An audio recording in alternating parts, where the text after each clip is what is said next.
The NDP voted with the Conservatives last week to try to extend the carbon tax pause on all forms of home heating, and not one Liberal voted in favour of an NDP motion to remove the GST from home heating. So is there anything going on with the confidence and supply deal between the Liberals and the NDP? Joining me now, NDP Leader Jagmeet Singh. Mr. Singh, nice to see you this morning. Appreciate you being here. Good to see you as well. Thank you. I'm going to start with some news from, I guess the letter was made public yesterday. 5 Conservative premiers have written to the Prime Minister, Nova Scotia, New Brunswick, Ontario, Alberta and Saskatchewan, wanting to talk more about pausing the carbon tax, exempting the carbon tax. You supported that Conservative motion last Monday, and you heard the Prime Minister last week saying that that was a disappointment for all progressives because it was kind of undermining, I guess, the government's approach to climate change. What did you make of that? Well, the government undermined their own approach. The Liberals literally, and Justin Trudeau, undermined their own approach when they set up an unfair system that pit one region against another, and we rejected that. But really what we offered is our plan, and our plan is let's help all Canadians in all regions with the GST off of home heating that doesn't pit regions against each other, that gives everyone relief this winter. And also, let's help people make the right choice. The whole point of putting a price on pollution is to encourage change. So let's help people get a heat pump. Our plan was to give heat pumps to middle and low-income Canadians, and then make the big oil and gas companies pay for it with the windfall tax. A plan that environmental organizations were on board with, was supported, and something that would be fair. And that's our plan. That's our approach to how we deal with the climate crisis, which we know is so serious. Did you have any conversations or have you had any conversations with the government about that idea of removing the GST from all forms of home heating? Yeah, I have raised that issue a number of times. I thought the Liberals had an opportunity to do something that would be fair, that would provide real relief. In fact, taking the GST off of home heating would provide even more relief to the folks in the Atlantic region because they already pay a lot more. So it's fair in that it applies across the country, but it does take into consideration areas that are hard hit. So it's a better approach. It applies across the country, and the Liberals have refused to do it. And frankly, the Conservatives, I think, are really just playing games, because if they were serious about giving people relief this winter, they would have voted for taking the GST off of home heating, but they voted against it, which shows that Conservatives aren't really who they say they are. Pierre Poilievre isn't really who he says he is. They say one thing, but their votes show that they're not really interested in giving relief. They're more interested in playing games. Do you believe in carbon pricing? Do you believe that that is the right approach to fighting climate change?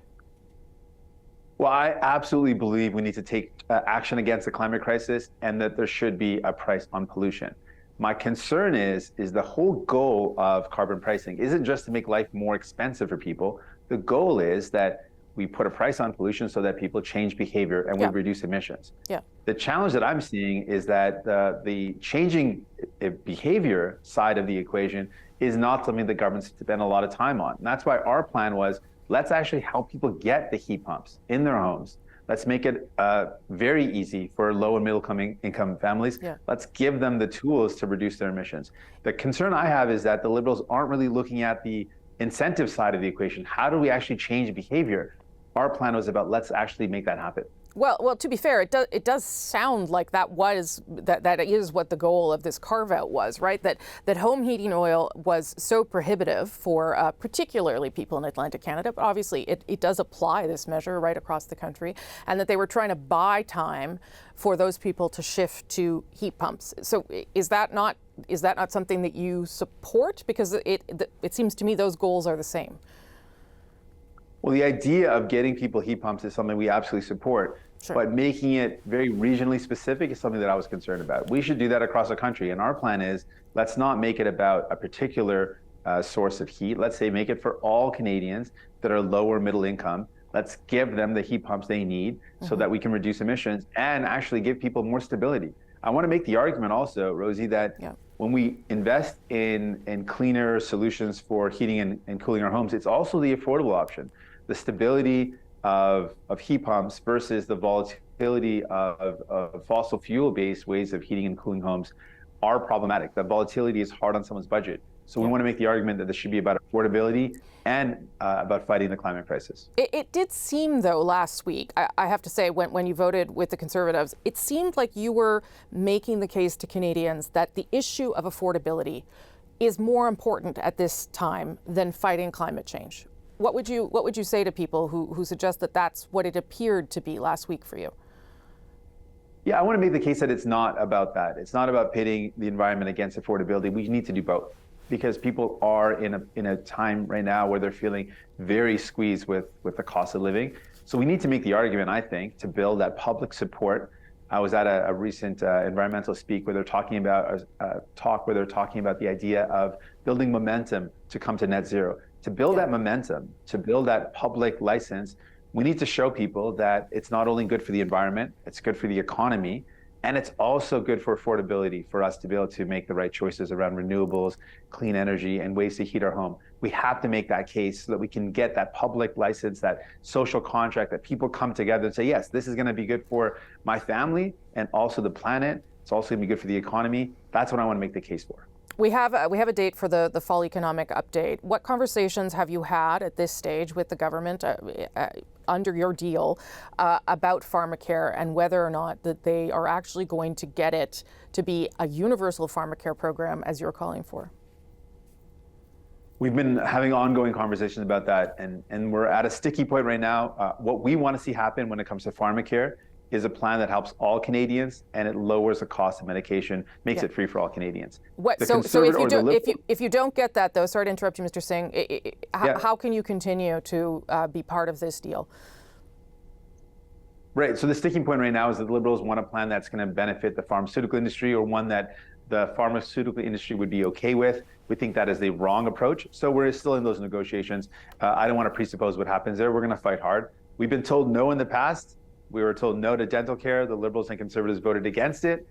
And now we have dental care for kids under 12, and very soon to have it expanded to seniors, all kids, and people with disabilities. We were told no, but we made it happen. We did not back down. We got the GST rebate twice, doubling that rebate twice. And so for some families, that's as much as $1,000 that they've received. Yeah. We were told no initially. The Liberals were against that. The Conservatives were against that, but we made it happen. So we're going to keep on fighting. We've got time left. We're going to keep on pushing hard, because we know this is something important.